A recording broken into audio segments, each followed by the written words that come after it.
Jävla mycket. Råttan. Kid! Erik's life in the 1950s begins in what appears to be a typical family setting, but his home life is far from ordinary. At dinner, everyone sits silently at the table, a rigid atmosphere enveloping them. One evening, Erik accidentally drops a knife, and his father reacts violently, slapping him across the face. After the meal, his father takes it further, beating Erik with a belt. His mother, terrified and powerless to intervene, plays the piano to mask the sound of the abuse.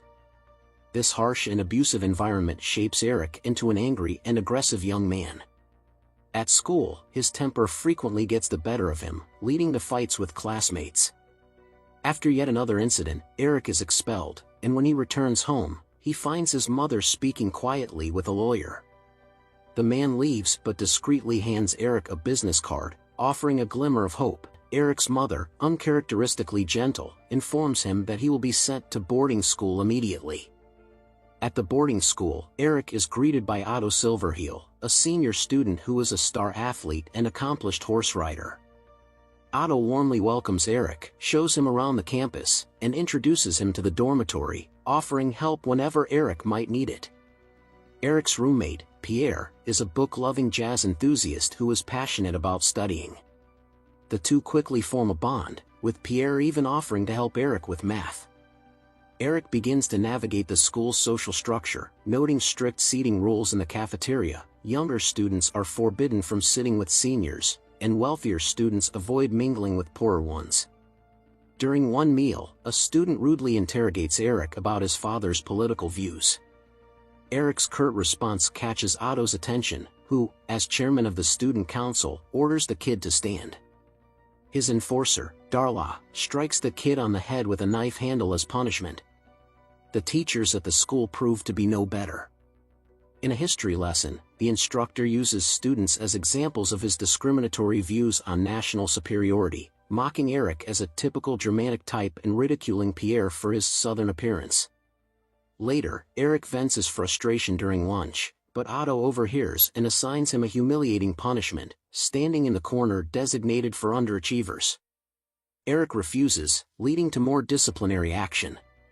Despite the oppressive environment, Erik attempts to focus on positive pursuits, such as studying, bonding with Pierre, and excelling in sports. His hard work pays off when he earns a spot on the swimming team and breaks a local record. However, Pierre warns Erik that standing out too much could provoke the student council. Right on cue, Otto's associate demands that Erik polish the gang's shoes. Erik refuses and walks away, alarming Pierre, who fears the repercussions of defying the seniors. Tensions escalate when Darla orchestrates an incident, purposely bumping into Erik and demanding an apology. Erik refuses, earning a summons to the ring, a notorious spot where senior students physically punish their juniors. Pierre explains the brutal tradition. The goal is to endure as many hits as possible without begging for mercy, though fighting back is technically allowed. Refusing to show up earns the dreaded label of rat, a social death sentence.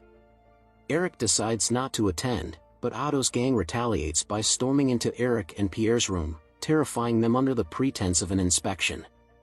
Later, Erik's coach encourages him to focus on an upcoming swimming championship, hinting at a chance to escape his tormentors.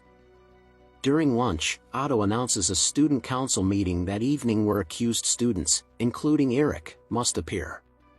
At the meeting, which resembles a mock trial, Erik, now nicknamed Rat, argues with Otto and refuses to apologize.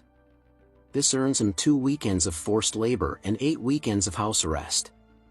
On his first weekend, Dylan assigns Erik to dig a ditch in the rain, only to refill it immediately.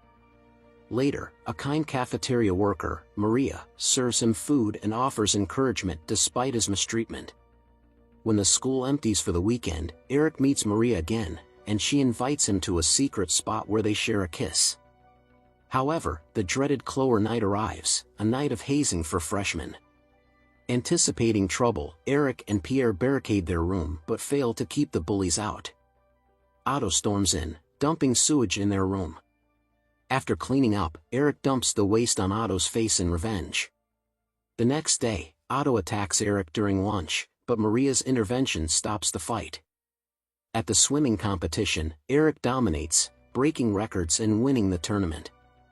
When he returns home for Christmas, his mother praises his accomplishments, but his father dismisses them, focusing on Erik's poor conduct marks. Back at school, Otto's group starts targeting Pierre to provoke Erik. To shield his friend, Erik quits swimming and distances himself from Maria, who also tells him to stop visiting her. One evening, Otto's gang humiliates Pierre and threatens him with a lit cigarette.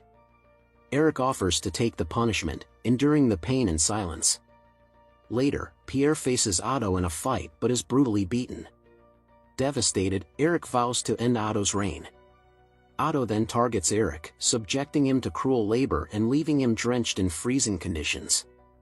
Maria rescues Erik but soon avoids him, and Pierre leaves the school, leaving Erik feeling isolated.